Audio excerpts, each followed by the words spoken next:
Olá, eu sou a acadêmica de enfermagem Luana e eu vou falar sobre as ferramentas de verificação da saúde mental em familiares cuidadores. Então, trata-se de uma revisão integrativa, no qual esse projeto de pesquisa ele foi iniciado pela acadêmica Tatiane Cabargo e se deu por continuidade por mim, Luana, e pela professora e orientadora, supervisora, professora doutora Gisele Galvão.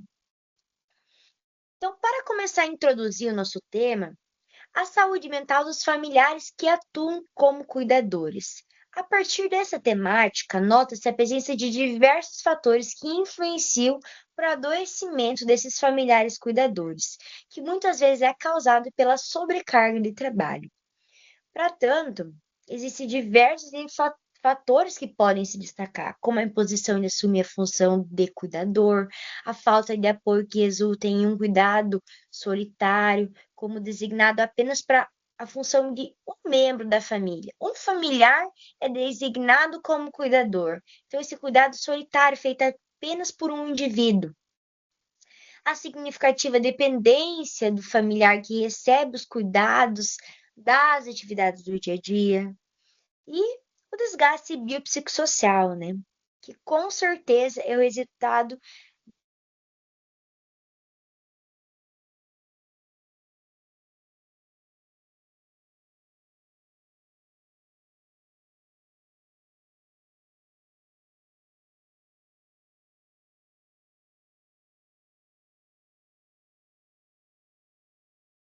que se destaca como um método quantitativo.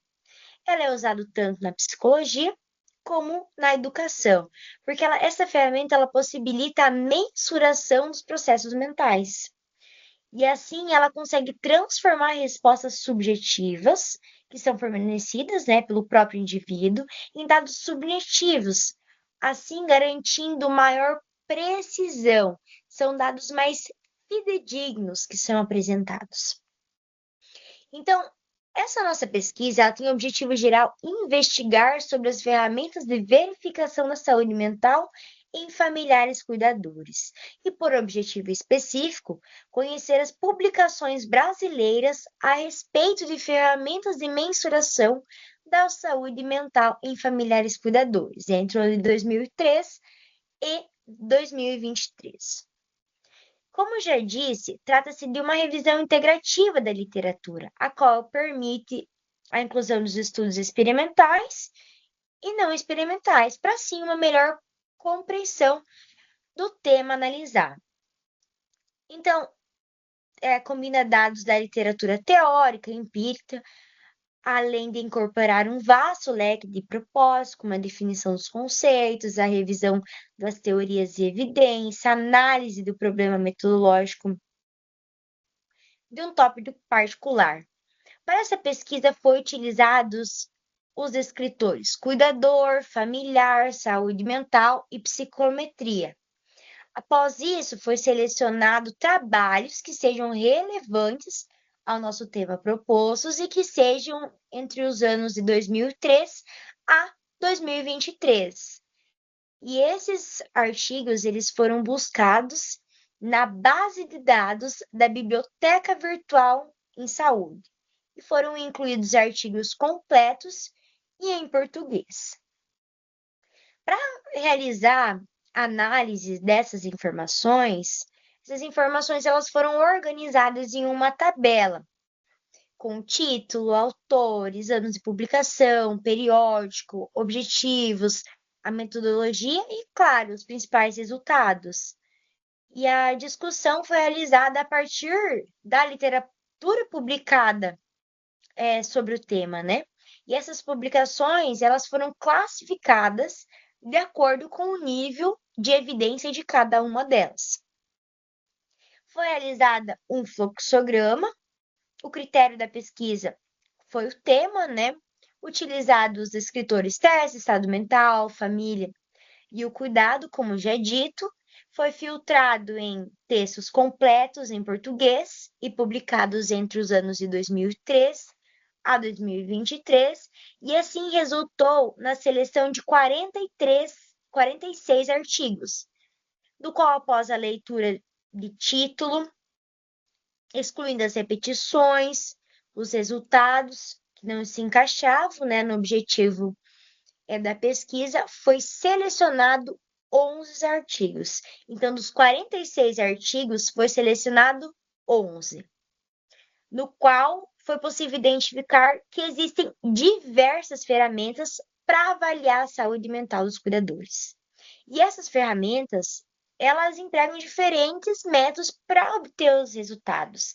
E esses métodos, eles abrangem aspectos como a qualidade de vida desses cuidadores, a sobrecarga de trabalho, as condições sociais, de saúde, de cuidado. Elas envolvem fatores emocionais, econômicos. Então, ela considera todos os âmbitos: emocional, físico, mental e econômico. A partir daí, foi possível notar uma incidência maior de sobrecarga de trabalho e como impacta na qualidade de vida desses familiares cuidadores que fazem parte do contexto desfavorável, quem vive em situações desfavoráveis. E essas situações, elas afetam na vida desses indivíduos. Porque uma vez, quanto mais dias por semana esses familiares cuidadores eles prestam esse cuidado, maior é a pressão que eles enfrentam. E entre os artigos, foi possível identificar que a carga horária média entre esses profissionais e esses familiares cuidadores varia entre 3 a 24 horas de assistência por dia. E muitos desses cuidadores, eles carecem de formação adequada para desempenhar esse papel, ou seja, não sabe lidar muitas vezes com esse tipo de assistência, e o que influencia diretamente na demanda de mais tempo para realizar essas funções. Então, para concluir, podemos dizer que se identificou uma ampla gama de ferramentas disponíveis, né, que para avaliar, para realizar a avaliação dessa saúde mental desses cuidadores e que abrange todos os aspectos, constando a sobrecarga de trabalho enfrentado por esses profissionais e os impactos que abrange e as diversas esferas da sua vida, e como os efeitos são decorrentes das múltiplas variáveis que podem influenciar de curto, médio e a longo prazo, incluindo sintomas psicológicos, que são relacionados muitas vezes ao estresse, a incidência de doença e o risco de dor crônica nesses profissionais, né? E como compromete a qualidade de vida desses cuidadores e cada vez mais exacerbando essa vulnerabilidade psicológica e contribuindo para esse adoecimento, tanto mental quanto físico, a fim de salientar a necessidade urgente de uma intervenção adequada para apoiar essa população e acolher, é claro. Aqui estão as referências que eu utilizei para realizar esses slides e eu quero fazer um agradecimento especial, principalmente a Deus, pelo final de mais esse projeto. Agradeço minha orientadora, Profiticelli, pela orientação, apoio, paciência ao longo de todo esse processo. E agradecimento especial à minha família, à UniOeste e ao CNPq pela oportunidade e o encaminhamento da bolsa. Obrigada.